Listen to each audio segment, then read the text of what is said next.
So, just got back from I guess it was technically yesterday, um, when Michigan Bowling Green got finished in Ann Arbor. I was at the game. Like last year when I went to the Michigan Connecticut game, I went to Michigan Bowling Green this time. Wanted to experience the night game, uh, I guess you can say, the night game experience at Michigan Stadium. Never have before. Michigan's only had a handful of night games at their own home stadium, so when I got another chance this year, I wanted to take it.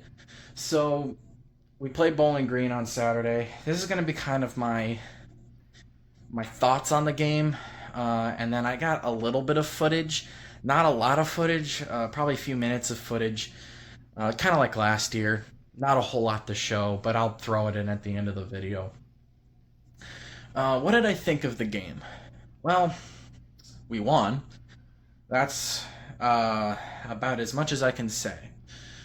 Now, the good news to come out of this game: defense played good. They played really, really good in this game. They did struggle at some points. Bowling Green did get points in this game. Now, half of that could be because the offense made a huge mistake. Um, Now, that was one of the bright spots on this team in this game against Bowling Green. This was an incredibly sloppy game by Michigan. Hopefully, this doesn't happen again, and hopefully, this doesn't keep happening. Hopefully, this is just a bad game. Because through the first two games, Michigan didn't have any turnovers. In this one, we had four. Or was it three? No, it was four. We had four turnovers in this game. Against Bowling Green. Now we ended up winning 31-6. We ended up winning in the end, so it was okay. And I guess if you're gonna have a four turnover game, do it against inferior competition, and that's what we did. We still dominated this game. We still won outright, and we were clearly the better team.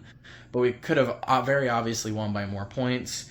Um, so the defense was a good thing. They played very well. And even up until the backup defense was in there, they still held them to just over 200 yards total offense. And they couldn't run the ball either, Bowling Green. They had a very hard time running the football, minus a couple of plays. Other good news to come out of this game. Running game got started a little bit. They haven't looked how they did last year at their peak, but they looked better against Bowling Green than they did against East Carolina or UNLV. Mostly with Blake Corum. Blake Corum, at the beginning of the game, broke off a huge 54-yard run. Now, for the rest of the game, I think he only had about 50 yards the rest of the game. But he averaged over 5 yards per game, or per game, so that's an improvement. He had over 100 yards rushing. Donovan Edwards has basically been non-existent. He, again, didn't have a very good day. I don't know what's going on with Donovan Edwards. I don't know if he just needs to get his confidence back or what's going on with him, or if he's still dealing with an injury or something. I don't know. But he has not looked good. Blake Corum hasn't looked amazing either, but he has looked better than Donovan Edwards.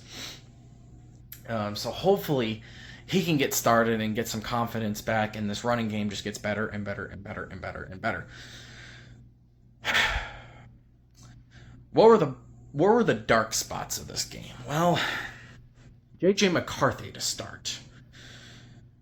Let me start with JJ McCarthy, and then I'm gonna roast the special teams unit.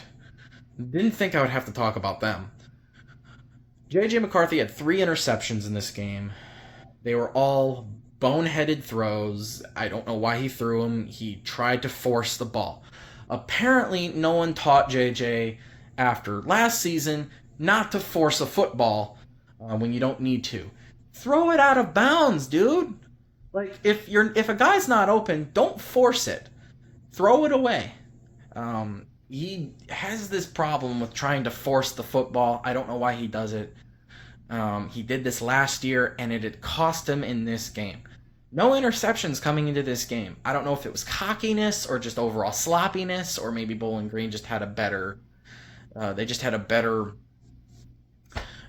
game plan than the other two teams. But JJ had a really terrible game. Now he had a couple of touchdown passes still. He had the one to Roman Wilson that was on our end zone. It happened like literally right in front of me. That first touchdown to, or yeah, that one touchdown pass to Roman Wilson. That one to Cornelius Johnson, that was bobbled, was awesome. That was so epic. Didn't get any game footage in this video, or for the footage I did. I mostly just kind of did score predictions and just kind of some sights of the stadium and stuff like that. And that was about it. But yeah, JJ did not play well in this game at all.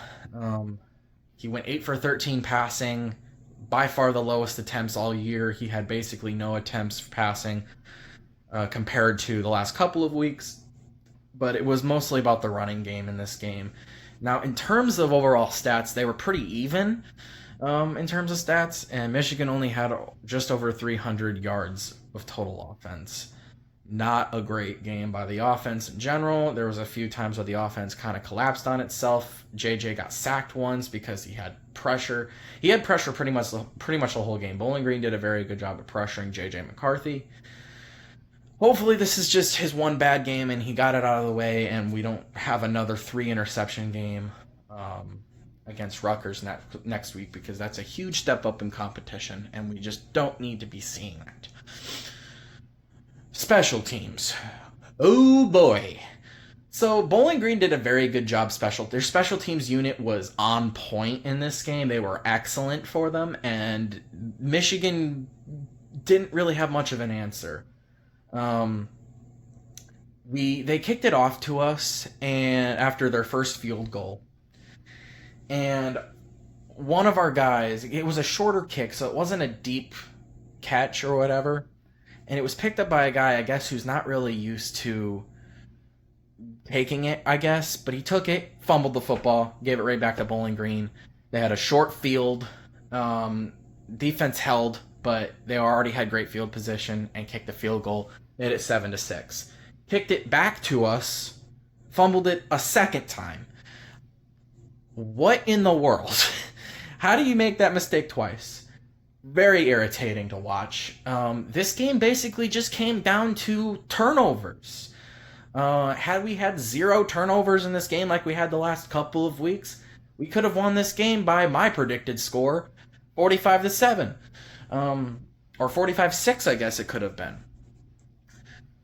Yeah, very poor game. You can't play like this going forward. The team cannot play like this going forward. JJ cannot play like this going forward. I know Michigan's going to be up in arms and ready to go next Saturday. Jim Harbaugh is returning. Hopefully that brings some more life into this team. And we start playing like how we did at the latter half of last year against like Ohio State and stuff like that. So, yeah, we ended up winning 31-6. It was sloppy. It was technically 4 turnovers. There was a third fumble, but it was picked up by a Michigan guy. Really bad. 3 fumbles, 1 recovered by our team, 3 interceptions. Just not a good day. So, yeah, I don't even know what to say. I don't even know what to say about that. Hopefully they clean that up and they look way better, because they did not look good at all. But every team has a bad game. It seems like a lot of teams had bad games this week. Georgia was down to South Carolina at halftime. Florida State almost lost to Boston College. Texas was losing to Wyoming at one point.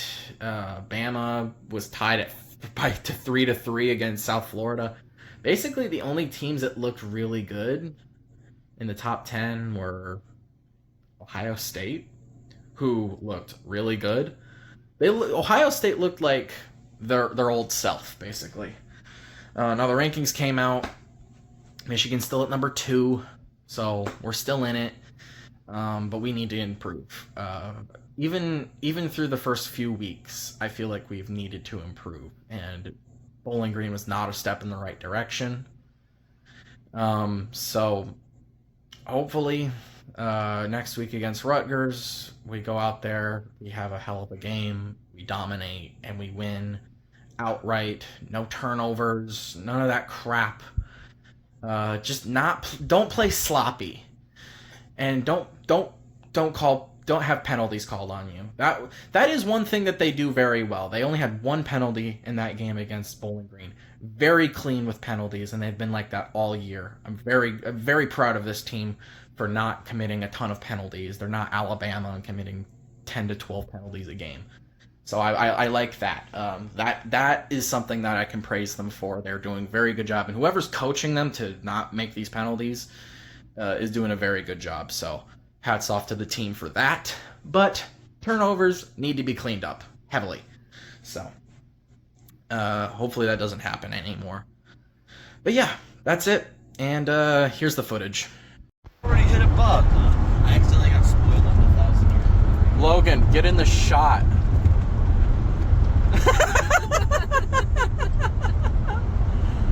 Let's go. I accidentally flipped off the camera. We're going to we're going to the Michigan Bowling Green game. Score prediction, Evie. Oh no, man. They're probably not gonna make it to the end zone. They're probably not gonna make it to the end zone. Okay, score prediction. Bowling Green 42, Michigan 105. Evo. What? Score prediction. I'm gonna say we win 38 to 7. Okay, and what's your prediction? I was gonna say 53 to 3. Okay. Grandpa, what's your score prediction? 42 to 0. 42 to 0. He says they don't make it to the end zone. I'm gonna say 45 to 7. That's my prediction. We made it, boys. Yeah, we made it. We made it to the game. Oh, you can't really see it. Anyways, yeah, we're walking over. We got here really early. Cancel each other out. Ain't that right? At 6:30. We made it, boys. Hold on. Yeah, here we are. We made it. You ain't talking about right? Gangsta moving silent, and I don't talk a lot. I don't say a word. I don't say a word. It's on my grind, and now I got what I deserve.